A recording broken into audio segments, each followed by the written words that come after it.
नमस्कार दोस्तों, मैं जीत एक बार आप सभी मित्रों का पुनः स्वागत करता हूं आपके अपने यूट्यूब चैनल जीत एस एकेडमी 2.0 पर। तो कैसे हैं आप सब? उम्मीद है आप लोग स्वस्थ होंगे, मस्त होंगे और पढ़ाई बेहतर से कर रहे होंगे। तो आज तक हम लोगों ने पढ़ा है जैन धर्म में व जैन व बौद्ध धर्म में कहाँ तक कवर किया है?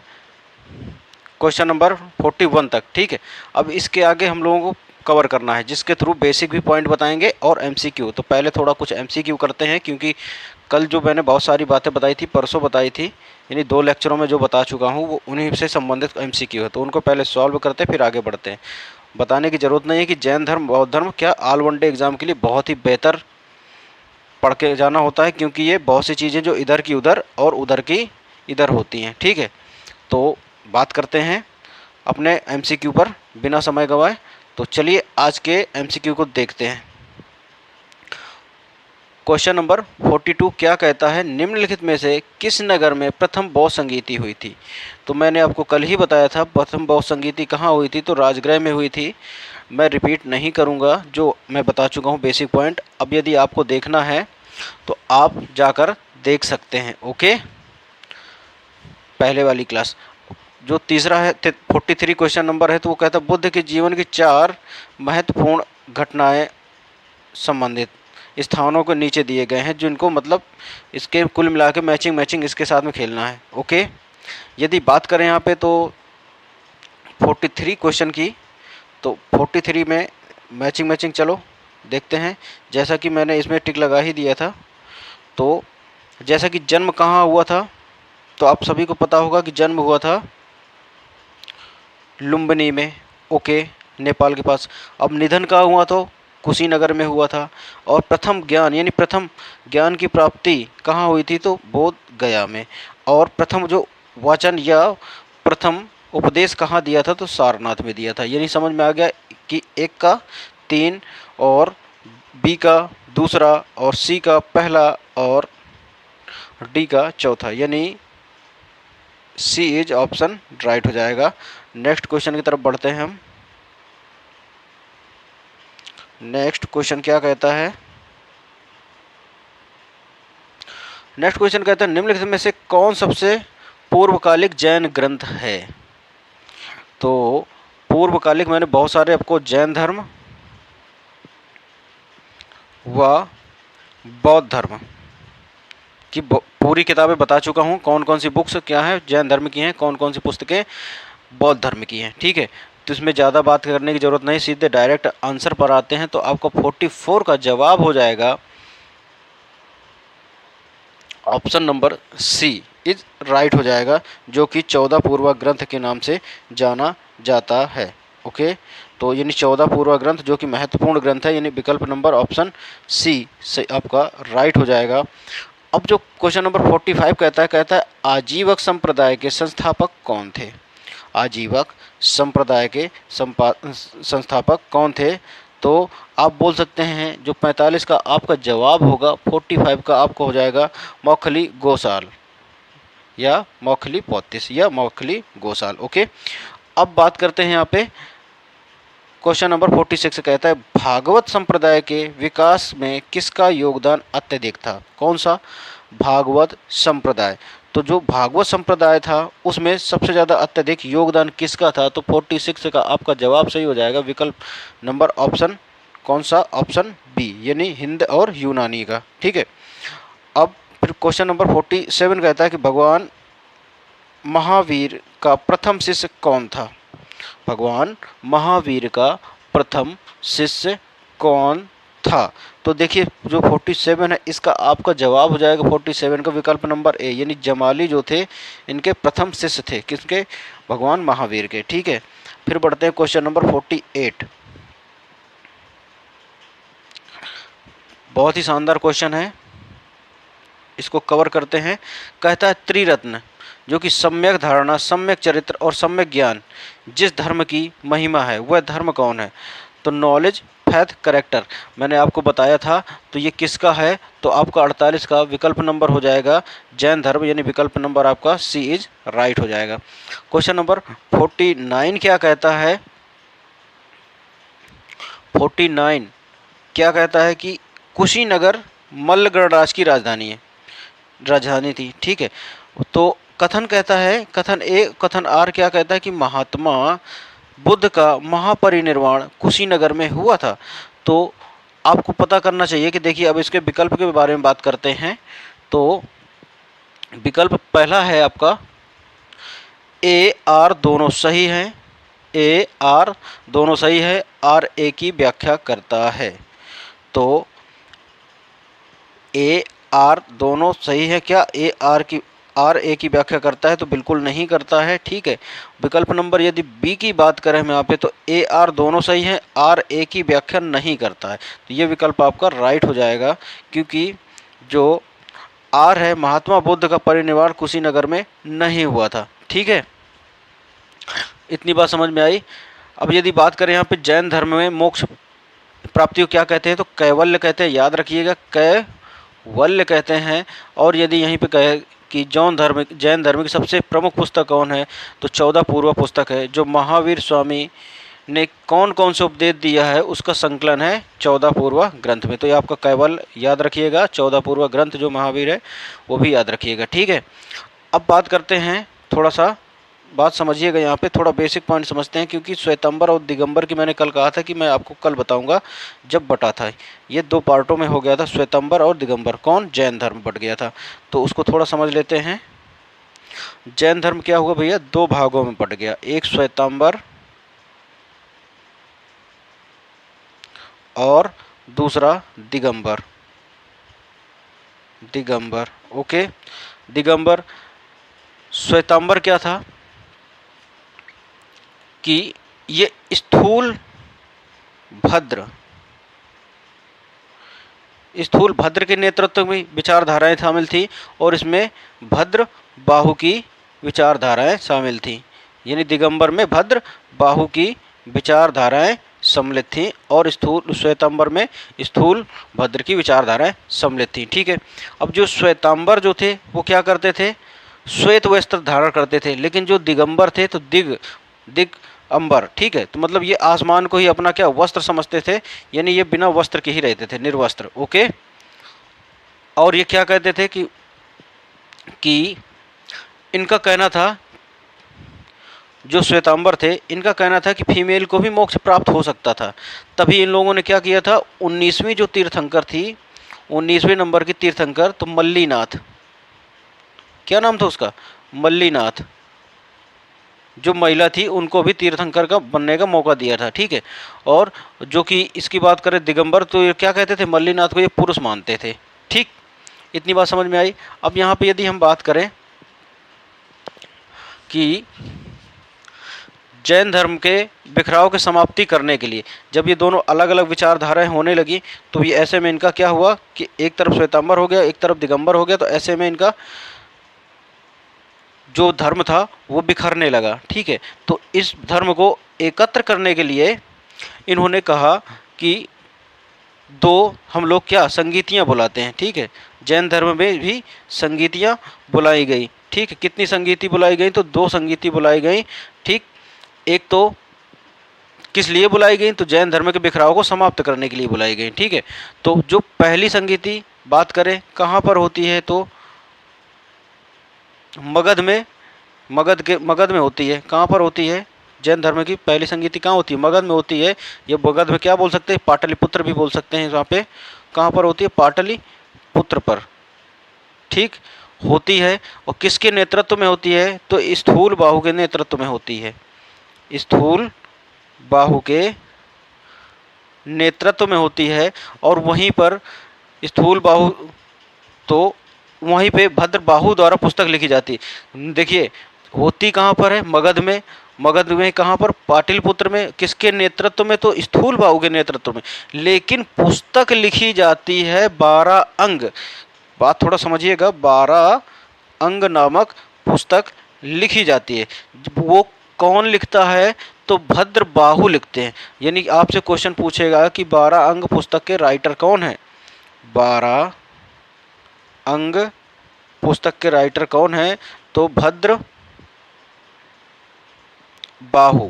ओके, लेकिन किस बौद्ध संगीति में करते हैं? वो किस जैन संगीति में करते हैं तो मगध के पाटलिपुत्र में जो प्रथम जैन संगीति होती है जिसकी किसके नेतृत्व में होती है, तो स्थूल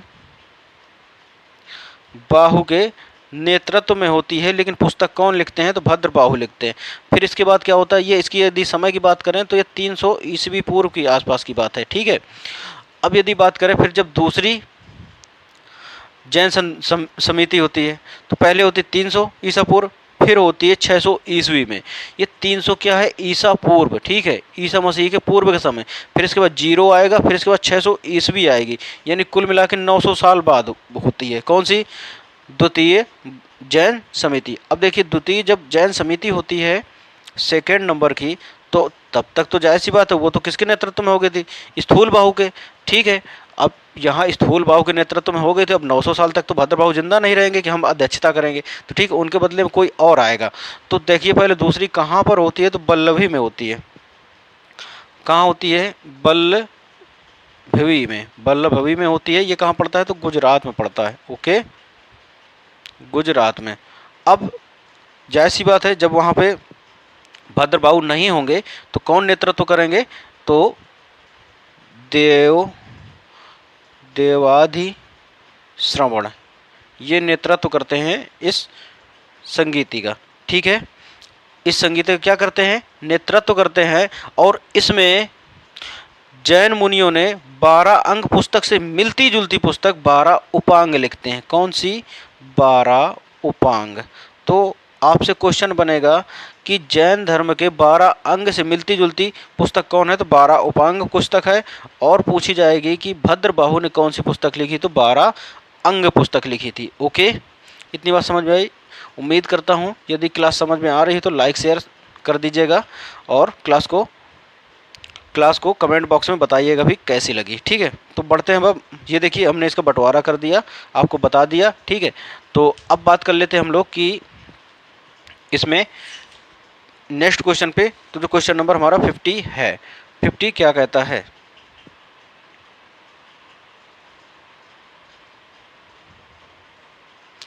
क्वेश्चन नंबर 50 क्या कहता है, इसको देखते हैं। 50 कहता है निम्नलिखित कथनों का विचार करें और चैत्य व विहार में क्या अंतर है। तो थोड़ा सा ये समझिएगा, अच्छा क्वेश्चन है जो 50 नंबर है आपका। तो उसमें देखिए जो चैत्य क्या होता था, पूजा स्थल होता था, क्या चैत्य क्या होता था, पूजा स्थल, ठीक है, यानी बी। और जबकि बिहार क्या होता है, निवास स्थान, यानी आपका विकल्प नंबर कौन सा, बी इज राइट हो जाएगा यहाँ पे, ठीक है। चैत्य क्या होता था यहाँ पे, पूजा स्थल कहते थे, और बिहार क्या होता था, निवास स्थान, किनका, बौद्ध भिक्षुओं का, ओके। अब यहाँ पे यदि बात करें, यहाँ पे क्वेश्चन नंबर 51, तो 51 की बात करें, निम्नलिखित में से कौन सा स्थल पार्श्वनाथ से संबंधित होने के कारण जैन सिद्ध क्षेत्र माना जाता है, ठीक है। तो ये संवेद शिखर की बात हो रही जो कि झारखंड में है, यानी विकल्प नंबर आपका कौन सा सही हो जाएगा, तो विकल्प नंबर आपका सी। ये क्वेश्चन मैं ऐसे इसलिए बता रहा हूँ क्योंकि मैं जो पहली और दूसरी क्लास ले चुका हूँ उसमें सब कुछ बता चुका हूँ, ठीक है। इसलिए आपका विकल्प लगा के मैं आगे बढ़ रहा हूँ, ठीक है। यदि आपको बेसिक पढ़ना है तो पहली और दूसरी क्लास देखना बहुत ज़रूरी है। फिर है क्वेश्चन नंबर 52 क्या कहता है,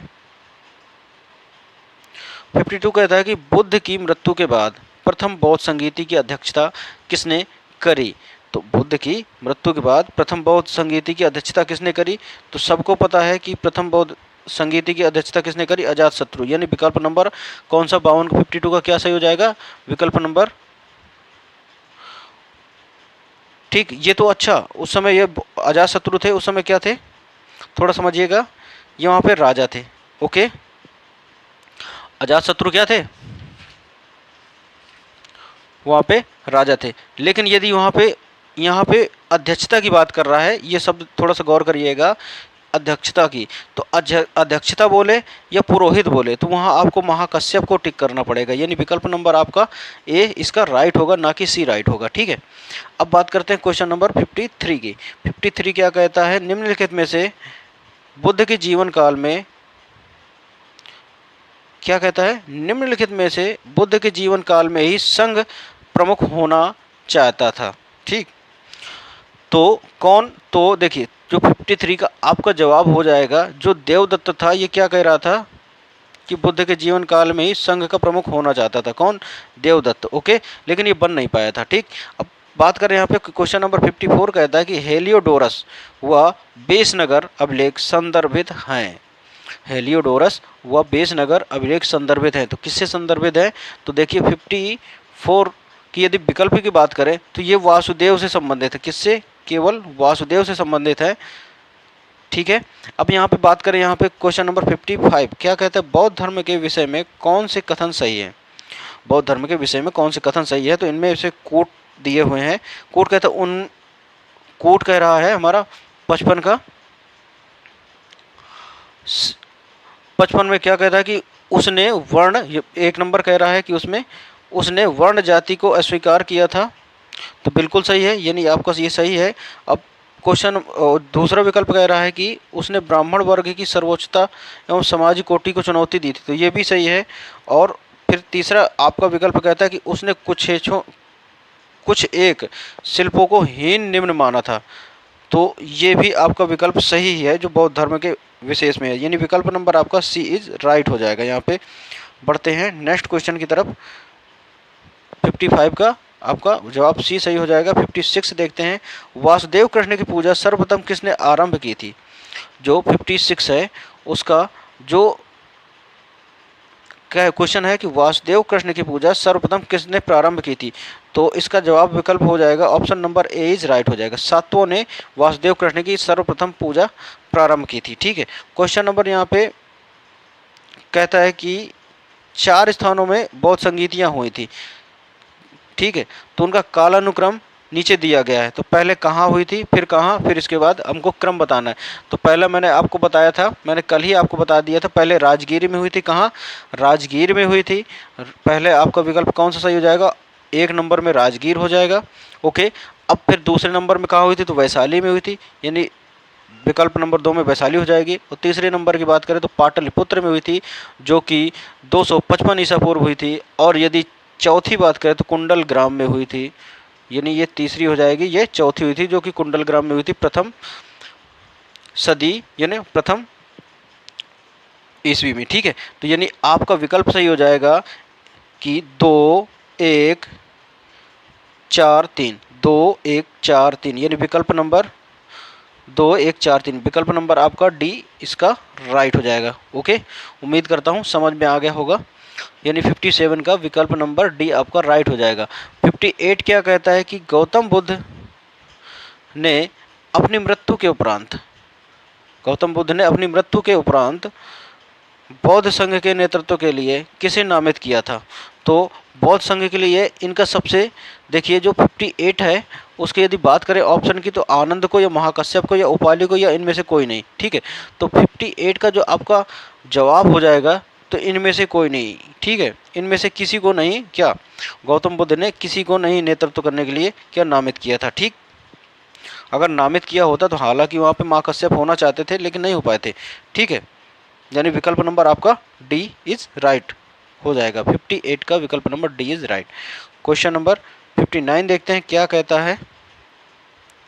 59 कहता है कि स्यादवाद सिद्धांत है, किससे संबंधित है, इसको बताना है आपको। तो 59 का डायरेक्ट मैं अभी आपको आंसर बताता हूँ। 59 का आपका विकल्प नंबर हो जाएगा सी।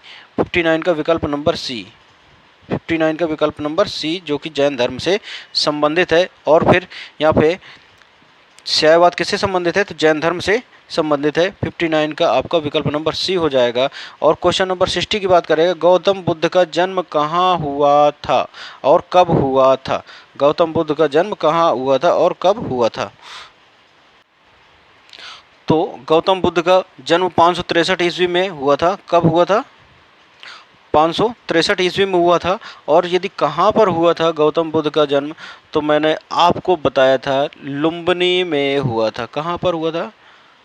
लुम्बिनी में हुआ था। लुम्बिनी कहाँ है? तो नेपाल के पास है। ओके, कपिलवस्तु में। ठीक, जिनके पिता क्या थे? शुद्धोधन। माता क्या थी? महामाया। ओके, और मौसी या सेकेंड में पूछे तो प्रजापति गौतमी थी। ओके, महात्मा बुद्ध के बचपन का नाम सिद्धार्थ था, ये भी बता चुका हूँ। महात्मा बुद्ध किस कुल से संबंधित है? तो शाक्य कुल से संबंधित है, ये भी बता चुका हूँ। ठीक है, अब आज आपके लिए क्वेश्चन है कि महावीर की पत्नी का नाम क्या है, ये आप कमेंट बॉक्स में लिखेंगे। महावीर की पत्नी का नाम क्या है, आपको कमेंट बॉक्स में इसको लिखना है। मैं बता दे रहा हूँ कि महात्मा बुद्ध की पत्नी का नाम यशोधरा था। ओके, बढ़ते हैं हम नेक्स्ट क्वेश्चन की तरफ। हमारा नेक्स्ट क्वेश्चन क्या कहता है, 61 कहता है कि बौद्ध शिक्षा का केंद्र था। तो 61 की यदि अब हम बात करें, यहाँ पे विकल्प की देखें, यहाँ पे 61 में तो सारनाथ था, ए कहता है, बी कहता है सांची था, सी कहता है गया का था, डी कहता है अजंता था। तो देखिए इसमें विकल्प नंबर ए इसका राइट हो जाएगा। कौन था, तो सारनाथ था। ओके, अब यदि बात करें यहाँ पे क्वेश्चन नंबर 63 में, तो कहता है निम्नलिखित में से किस ग्रंथ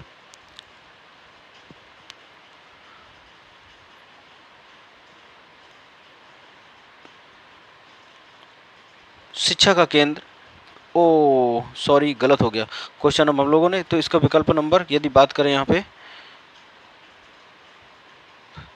ठीक, तो इसमें भारत का सबसे बड़ा बौद्ध स्तूप की हो रही बात, तो आपका 62 का विकल्प बी हो जाएगा, यानी सांची का स्तूप सबसे बड़ा है। ओके, तो अब बढ़ते हैं हम नेक्स्ट।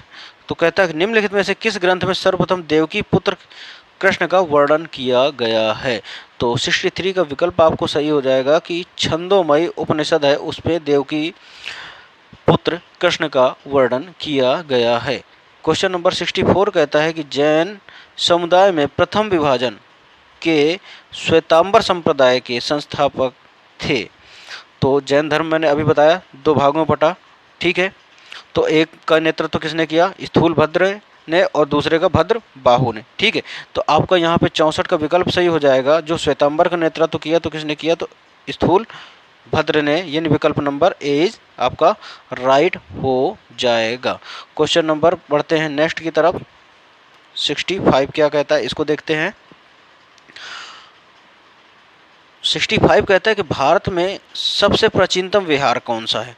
तो 65 का आपका जवाब हो जाएगा नालंदा, जो है सबसे पुराना और प्राचीनतम विहार माना जाता है। ओके, क्वेश्चन नंबर 66 कहता है कि प्रथम जैन सभा का आयोजन कहाँ हुआ था। तो अभी मैंने आपको बताया था कि पाटलिपुत्र में पहली जैन समिति हुई थी, यानी आपका 66 का विकल्प ए इस आपका राइट हो जाएगा। दूसरी पूछता तो वल्लभी में हुई थी, वल्लभी कहाँ है, तो गुजरात में हुई थी। ओके, तो अब यहाँ पे बात करते हैं हम लोग कि द्वितीय जैन सभा महासभा का आयोजन कहाँ हुआ था। देखिए फिर से आगे द्वितीय जैन सभा, तो अब बताएं क्या, आपका विकल्प नंबर बी हो जाएगा, यानी वल्लभी में हो जाएगा। ओके, क्वेश्चन नंबर 68 क्या कहता है कि जैन साहित्य का संकलन किस भाषा व लिपि में है। जैन साहित्य का संकलन तो किस भाषा व लिपि में है। तो आपको पता होना चाहिए कि जैन साहित्य का जो संकलन है वो किस प्राकृत भाषा में है। तो प्राकृतिक भाषा की वहाँ की लिपि कौन थी, तो अर्धमागधी में लिखी गई थी। ओके, प्राकृतिक भाषा में यदि भाषा की बात करें, प्राकृत में तो किस में, अर्धमागधी में लिखी गई थी। ओके, लिपि कौन सी हो जाएगी, अर्धमागधी, और यदि भाषा की बात करें तो प्राकृत हो जाएगी। ठीक, अब बढ़ते हैं नेक्स्ट क्वेश्चन की तरफ। क्या कहता है, नेक्स्ट क्वेश्चन हमारा कहता है कि निम्नलिखित में से कौन सा एक अन्य तीनों के समकालीन नहीं था।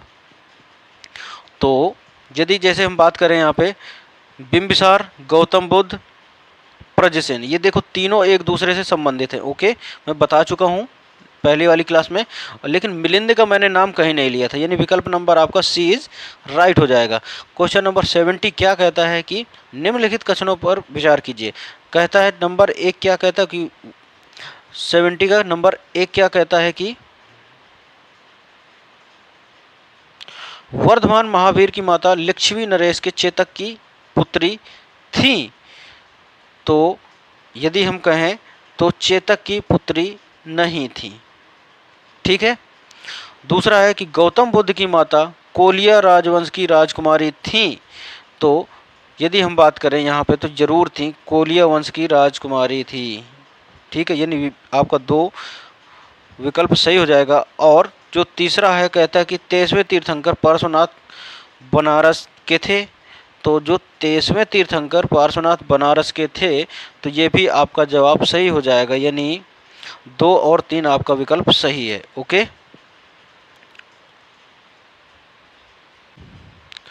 क्या हो गया आपका 2 और 3 विकल्प सही है। क्यों पहला क्यों नहीं सही होगा? क्योंकि ये चेतक की बहन थी ना कि पुत्री थी, इसलिए आपका पहला विकल्प रॉन्ग हो गया। ओके, अब यदि यहाँ पे बात करें तो क्वेश्चन नंबर 71 की बात कर लेते हैं हम लोग। 71 क्या कहता है? 71 कहता है प्राचीन भारत के बौद्ध मठों में पौरन नामक समारोह आयोजित किया जाता था। जो क्या होता था उसके बारे में हमको देखना है। जो विकल्प कहता है हमारा, यदि विकल्प नंबर की बात करें, ए क्या कहता है कि संघ परिनायक और धर्म विनय विषयों पर एक वक्ता को चुनना अवसर होता था। तो नहीं, ये विकल्प आपका गलत हो जाएगा। फिर दूसरा कहता है कि वर्षा ऋतु के दौरान मठों में प्रवास के समय भिक्षुओं द्वारा किए गए अपराधों की स्वीकृति को अवसर दिया जाता था। तो यही विकल्प आपका राइट हो जाएगा कि पौराण में क्या होता था कि वर्षा ऋतु के दौरान जितने मठों में प्रवास में समय बौद्ध भिक्षु होते थे, वो क्या करते थे, वो अपने अपराधों को स्वीकार करते थे। उनको अवसर दिया जाता कि आपने जो काम गलत किया है उसको आप स्वीकारें। ठीक है, इसके बारे में बात होती थी। क्वेश्चन नंबर 72 क्या कहता है, इसके बारे में देखते हैं। 72 हमारा कहता है कि कश्मीर में कनिष्क के शासनकाल में जो बौद्ध संगीति आयोजित की गई थी उसके अध्यक्षता कौन थे? तो बहुत ही अच्छा शानदार क्वेश्चन है आपका। तो 72 की बात करें तो आपको बता दें कि वसुमित्र उस समय क्या थे, अध्यक्षता करी थी। ओके, और यदि यहाँ पे क्वेश्चन नंबर 73 की बात की जाए तो क्वेश्चन नंबर 73 क्या कहता है कि जैन धर्म के अहिंसा पर बल ने कृषकों को जैन धर्म अपनाने से रोका। ये आपका क्या हो गया, कथन हो गया कि जैन धर्म के अहिंसा पर बल ने कृषकों को जैन धर्म अपनाने से रोका। आर क्या कहता है, इसका कारण कि कृषि में कीटों एवं कीड़ों की हत्या होना शामिल है। तो आपको यदि इसकी बात करें 73 की, तो अब इसके विकल्प की बात करते हैं। तो ए और आर दोनों सही है, आर ए की व्याख्या करता है। तो यही आपका विकल्प सही होगा। क्यों सही होगा आप थोड़ा समझिए। क्योंकि जैन धर्म अहिंसा पर बल ने कृषकों को जैन धर्म में अपनाने से रोका। इसलिए रोका कि वो लोग क्या करते थे, कृषि करते थे। ओके, कृषि करते थे, और कृषि करोगे तो ज़मीन के अंदर बहुत सारे कीड़े मकोड़े होंगे जो कि हल जोतने से क्या जिनकी मृत्यु हो जाती थी। ठीक है, इसलिए ये लोग क्या कहते थे, कीड़े मकोड़े को भी नहीं मारते थे। ठीक है जी। जैन मुनि पहले क्या करते थे कि जैन मुनि अपने पीछे क्या करते थे, मोर का पंख ले बांधते थे। ठीक है, जहाँ से ये लोग निकलते थे तो वहाँ से साफ करते हुए निकलते थे। ठीक, कि हमारे वजह से किसी को कोई कष्ट ना मिले। यानी 73 का जवाब आपका ए सही हो जाएगा। क्वेश्चन नंबर 74 क्या कहता है उसको देखते हैं। क्वेश्चन नंबर 74 कहता है हमारा, अष्टांगिक मार्ग की संकल्पना अंग है, किसका है? तो जैसा कि दीपवंश के विषय वस्तु का तो बिल्कुल नहीं है। दिव्योदान के विषय वस्तु का तो इसका भी नहीं है। महापरिनिर्वाण के सुत विषय का तो इसका भी नहीं है। धर्म चक्र परिवर्तन या सुत के विषय का तो इसका विकल्प आपका डी राइट हो जाएगा इसमें। तो फिर पढ़ते हैं आपका नेक्स्ट क्वेश्चन की तरफ, जो मिलिंद पनो है, मिलिंद के प्रश्न जिसको कहते हैं। तो राजा मिलिंद और किस बौद्ध भिक्षु के मध्य संवाद के रूप में है? तो आपका 75 की यदि बात करें तो जो राजा मिलिंद थे और जो नागसेन थे, नागसेन, उनके बीच में क्या हो रही थी, प्रतियोगिता आप बोल सकते हैं कि जो आपस में क्या हो रही थी, जिसमें आपस में जो अच्छाइयाँ और बुराइयाँ जो बताई जा रही थी, तो ये एक दूसरे के आलोचक हो रहे थे। तो उस समय ये एक दूसरे के आलोचक थे, ये आपस में एक दूसरे की बातों को क्या करते थे, आलोचनाओं में तोलते थे। यानी आपका विकल्प आपका सही हो जाएगा, होगा विकल्प नंबर आपका ए। पढ़ते हैं हम नेक्स्ट क्वेश्चन की तरफ। नेक्स्ट क्वेश्चन क्या कहता है, नेक्स्ट क्वेश्चन कहता है कि महायान बौद्ध धर्म में बोधिसत्व अवलोकितेश्वर को और किस नाम से जाना जाता है? तो आपका इसको पद्मपाणि के नाम से भी जाना जाता था। तो यानी विकल्प नंबर आपका सी इज राइट हो जाएगा। क्वेश्चन नंबर 77 क्या कहता है कि बौद्ध धर्म तथा जैन धर्म दोनों ही विश्वास करते हैं। तो किस पर करते हैं, ये मतलब ऐसी कोई विषय होगा जिसमें दोनों की समानता पाई जाएगी। तो ठीक है, तो मैं बताता हूँ कि दोनों में क्या, स्त्री पुरुष दोनों को मोक्ष प्राप्त कर सकते हैं। ठीक है, तो ये इसमें क्या था, विकल्प नंबर दोनों का कॉमन है, तो स्त्री तथा पुरुष दोनों ही मोक्ष प्राप्त कर सकते हैं। ओके, लेकिन उनको क्या, जो भी जैन धर्म और बौद्ध धर्म के नियम कानून है उनको अनुसार क्या, उनको चलना पड़ेगा, उनको धारण करना पड़ेगा उनके अनुसार। ठीक है, क्वेश्चन नंबर 78 कहता है कि बौद्ध धर्म में महायान और हीनयान संप्रदायों में सर्वाधिक मौलिक अंतर कौन सा है। तो देखिए, जो यदि बात करें आपके विकल्पों की, तो अहिंसा पर बल दिया जाता था, तो बिल्कुल दिया जाता था। जाति रहित समाज तो नहीं था। ठीक है, लेकिन देवी देवताओं की पूजा, देवी देवताओं की पूजा, तो ये देखिए महायान और हीनयान की संप्रदायों के बारे में बात की जाती थी। तो इन दोनों में क्या किया था कि सबसे बड़ा अंतर यही हो गया था कि देवी देवताओं की एक पक्ष पूजा करने लगा था और एक पक्ष पूजा नहीं करता था। तो सबसे बड़ा अंतर यही हो जाएगा, यानी 78 का विकल्प नंबर आपका सी इज राइट हो जाएगा। आज का अंतिम क्वेश्चन देखते हैं 79 क्या है कि जैन धर्म श्वेतांबर एवं दिगंबर संप्रदायों में कब विभाजित हुआ, उस समय किसका शासनकाल था, ये पूछना चाह रहा है। तो आपको 79 का विकल्प, यदि उस समय चंद्रगुप्त मौर्य थे, चंद्रगुप्त मौर्य थे, उनके समय इनका विभाजन हुआ था। ओके, चंद्रगुप्त मौर्य थे उस समय। ठीक, तो उम्मीद करता हूँ आज की क्लास आपको अच्छी लगी होगी। बहुत सारे क्वेश्चन हम लोगों ने कवर किए। तो आज की क्लास कैसी लगी कमेंट बॉक्स में कमेंट करके बताइएगा, और मिलते हैं कल फिर से पुनः अंतिम क्लास में इसकी, और पूरा कवर हो जाएगा आपका जैन धर्म और बौद्ध धर्म एक साथ। तो चलिए, तब तक के लिए सभी मित्रों को जय हिंद।